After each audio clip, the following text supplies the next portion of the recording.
Hello, everybody, and welcome back to My Alaska Dream. So, I would like to introduce you to my friends for our celebrity interview. It's finally here. Celebrity? Yeah, you're my celebrity. So, we have Christy Carter and Dax Alton, correct? I want to make sure I get the names correct. So, thank you very much for allowing me to come into your home and do this today. This is amazing. I want you to know how incredible it's been for me to watch your story, not only with Homestead Rescue, but to be a part of it, to come to your home and visit. It's just been incredible. You guys have been an inspiration to me, and I really thank you for that. Yeah, well, the flip side of that is that we really enjoyed watching you start from just a dream, because I think that's how we first found you on Facebook. Yeah. And to see like how far you've come with your off-grid journey. Well, thank you. Yeah, it's been great. Everybody's been wonderful. So we do have a history. We when I was doing my research from Wisconsin, you were my first Facebook friend that reached out to me on the Selja Birch Lake page, and I could really, we kind of had a connection right away and had a lot of similarities, and it clicked, and it was a wonderful thing because it really gave me a connect, felt like I was kind of connected from Wisconsin to up here, and it blossomed from there. So to be able to do this, my first interview with you is really special. And you, young man, we're going to get to you here in a minute. So I did mention Homestead Rescue, so I'm just going to do the plug right here. My friends have been on Homestead Rescue. Wonderful, wonderful content. I really got to do some more research on Homestead Rescue. I want to find out more about that. I'd love to get a hold of Marty at some point. I really enjoy their family, what they do. They're wonderful people. So if you want to catch Christy and her episode, it's seasons 11 and 13, and episodes 6 and 7 on season 11, and episodes 3 and 4 on season 13. So check those out if you get a chance. So I'm just going to ask you guys a couple of questions, and we're just going to, play it by ear. That's how I do it. My people know I don't do a whole lot of editing. Matter of fact, I haven't done any editing at all so far. So we're just going to do it on the fly and see how it goes. So I know with being involved with Homestead Rescue, you have been asked, everything 6 ways to Sunday, all these different questions. And it's fascinating to watch your interaction with the Rainies and your, how genuine and everything you are. So what I want to do in all fairness is I still want to ask pertinent questions, to the off-grid lifestyle, but I wanted to ask a couple of questions in some new forms. So I want to start with you, Christy. As a mom, with kids doing off-grid life, what advice would you have for somebody thinking about doing this off-grid life, and especially as a mother? Somebody out there wants to say, what advice would you give me? What would you say? The best advice would be to choose somewhere very warm. Go with someplace that has a temperate climate, not only for comfort, but for gardening, growing, doing things in Alaska. It's a whole different world. I don't think a lot of people actually understand just how difficult it is up here, especially interior Alaska, because not only do we have a shorter growing season, we have like the shortest growing season. There's so many challenges. Yeah, well, absolutely, and I failed in my first attempt at a garden. Did you? Yeah, I tried to put in a little garden, and it really took the back burner, putting a roof over my head. Yeah, so I wasn't able to keep up with it. So, priorities for sure. Yeah, and boy, you are right. When you do research on different stuff with the off-grid life, and then you come to the Alaska and then the Alaska interior, there's so many things that come into play.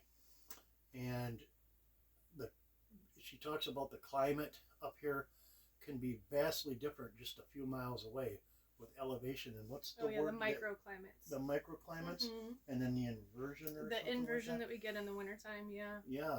So you and I think are probably pretty close on the same plane. Yeah, because you're close to the river down that way, right? You're close to the Salcha River, Yeah. and we're Yep. close to the Tanana River right here. Yep. So yeah, we're pretty similar.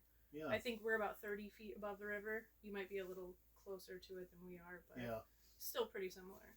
But you know, one thing about homesteading here is that you can go and you can Google information on homesteading, or you can go to the library and you can get a book on homesteading, and it's all meant for people in temperate climates. You know, Yeah. there is no book that's, you know, Alaskan homesteading for dummies. You know, if somebody could have worked the kinks out for us ahead of time, as far as how do you keep your animals alive in the winter when you're off grid? You know, you have no way to heat them. How do you keep your well from freezing in the wintertime? You know, there's just so many variables that aren't touched on in the mainstream homesteading community that apply to interior Alaska. Oh, absolutely. And I know for me, I researched for probably from the beginning. It was about 2 years that I can go back when I really started researching. And I honestly, I thought I had a pretty good grip on it. And I came into it knowing that I would experience some things. But until you get up here and do this, it's just, it's a whole nother world. And your first winter will humble you too. Yes. Not to be the bearer of bad news, but yes, it'll be interesting to share all this with you guys because as you know I have not made it through my first winter yet. So, but the great thing is everybody is wonderful. Keeps checking on me, and I get a lot of wonderful advice. So I'm really appreciative about that. And matter of fact, that leads it exactly into what I was going to say next, is the off-grid community. Now, it's almost, to me, it's almost like a family within a family. We look out for each other because we are in this unique situation. Yeah. And I know, with me getting to know you right away, and then looking, for more of the off-grid people, we do have kind of a special connection and look out for each other. Yeah, I think you have to. This lifestyle, it was never meant to be done by a singular person or a singular family. You think about it, most cultures, previously, they had different families that focused on different things, and then they all brought that together. Right. And so I think us as a society has kind of fallen back from that, and those of us that are in the off-grid community realize that you're going to need something from somebody else at some point. Right. So I think we all try to be there for each other. Well, absolutely. And I came up here with the idea of being, as independent as possible. I did want to still connect with people, but I wanted to do everything that I could, myself. And as I've documented, I had to have help. I had to have somebody help me with my roof. I had to have my stove professionally installed by a good friend of mine, and that's what it's all about. We all need help at some point. Oh, absolutely. Yeah. And I know it's got to be difficult, and getting to know you and how strong you are and everything, asking for help, I know that must have been difficult. Oh, absolutely. And that's where Homestead Rescue came in. I mean, they helped us immensely. But, even past that, we still need help on the daily. Especially when times get tough in the wintertime. We've had water lines freeze up, and we've had to call people in to help. And Josh Weiss from Weiss Mechanical, he stepped in last winter. He didn't even ask for payment or anything. He just, I'll drop what I'm doing and I'll be right there. And he climbed down in our well at, what was that, 10 below? I don't know. But he was out there for like 3 days trying to get that line unfrozen. Yeah. With asking for nothing in return. So. Yeah, and it just goes back to what you said. I mean, it's life or death. Quite often more, living this kind of lifestyle than a lot of people realize. And the people's willingness to do that in today's world, it goes back to the way, we can kind of remember how things used to be, back in the day. So that's the part of it that's so appealing to me, is that special sense of family. The adventure is great. I've enjoyed the adventure. That's what kind of intrigued me when I first started doing it. But coming up here and being so far away from my family and starting a new family up here has just been incredible. So, I've documented this quite well. I'm an outdoorsman, I'm a hunter and a fisherman, and we have a young man right here who is a hunter as well. So we're going to talk a little bit about that. You ready? Mm-hmm. Okay. Let me see if I got this correct. You were 12 years old when this happened. Yep. So this young man had to defend the homestead from it was black bear, correct? Yep.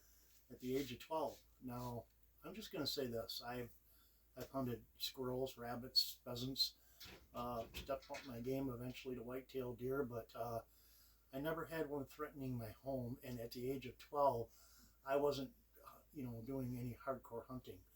So I know you've had the opportunity to share this with people before, but I guess what I really want to the part that I am fascinated about is at the age of 12, what it was like leading up to that decision to pull the trigger to shoot that bear. Well, tell us about it. Well, it was more of almost a survival, because rabbits, your animals, they are your life. They're your, that's how you eat in the winter. Mm-hmm. That's your responsibility. That's you right. Gotta take care of They them. were Yep. they were attacking your rabbits, and that's right. Okay, Mm-hmm. Go ahead. Yeah, so you just gotta do whatever you can do. Save your food, save your animals there. And your instincts just kicked in, and you did what you had to do. Yep. That's incredible. Well, first he had his sister call mom. Oh, yeah. Mom wasn't home. So I Yeah. got the frantic phone call, Mom, there's a bear in the backyard. What do we do? Oh my goodness. Talk about all the calls you get as a mother, and Oh, yeah. to think of, a bear being threatened by a bear. I That can't was imagine scary. My only advice was stay in the house, it. keep the doors locked, don't let the dogs out, and take good pictures. Yeah, take good pictures. Yeah. So he got a pretty good video. Oh, good. Yeah. Well, that's amazing. Incredible. Well, there's so much more. Honestly, I think I'm going to end up doing a part 2. But I do want to ask before we close off and do the final thoughts. Now you have how many children total? 5. Okay. Mm-hmm. And you have 2 with you here. Mm-hmm. And some of your kids have chosen to remove themselves from the off-grid life, which is understandable. Not everybody, this isn't for everybody. So in your situation, what's your vision going forward? Having Dax here, who I've been able to get to know a little bit and talk with him. He seems to want to continue on with this. So kind of sum it up. What's your vision going forward for the generations to come? And so I have 5 children. My oldest daughter, she did live in a dry cabin out here close by. After doing that for a couple years, she's decided that it's not for her, and like you said, it's not for everybody. But she got that experience, and I think it made her appreciate the conveniences of on-the-grid living a lot more. She gave me 2 granddaughters, so I have 2 granddaughters now. And, the granddaughters Awesome. come out here and hang out, and they get to see how we live. And I think them growing up, they'll have a better appreciation for, the on-grid conveniences as well. But it's giving them a place where they can come out and they can grow and they can learn. And, they can come play with the baby rabbits. And they can see that food comes from an animal, and it's processed and it goes to the table, and it's not just something that magically shows up at a grocery store. Right. Right. Turning on the lights and turning off the lights, we have to be careful of the power that we're using. It's not just something magical that comes through the wires. Yeah. And then my youngest daughter, Charlie, she's going on 12 going on 30. Yeah. This lifestyle I don't think is for her either. And, she still likes it, but I see her being one that lives in like a high-rise apartment in New York City or something. Yeah. But she's gotten to see the other parts of life, and she'll be able to appreciate that.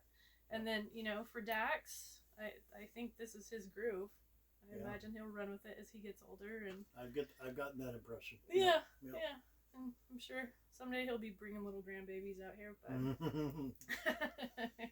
Well, and that's just, I guess that's where I'm going with it. You know, just offering, realizing it's not for everybody, but Yeah. giving them, you know, the opportunity to see what it's like. Right. And you touched on something that I hadn't talked about for a while. Raising meat rabbits Mhm. and having to process them Mhm. yourselves. Mhm. Now, I have not done that part of it either. I've gone out and hunted, but I've never raised a pet and had to, you know. Right.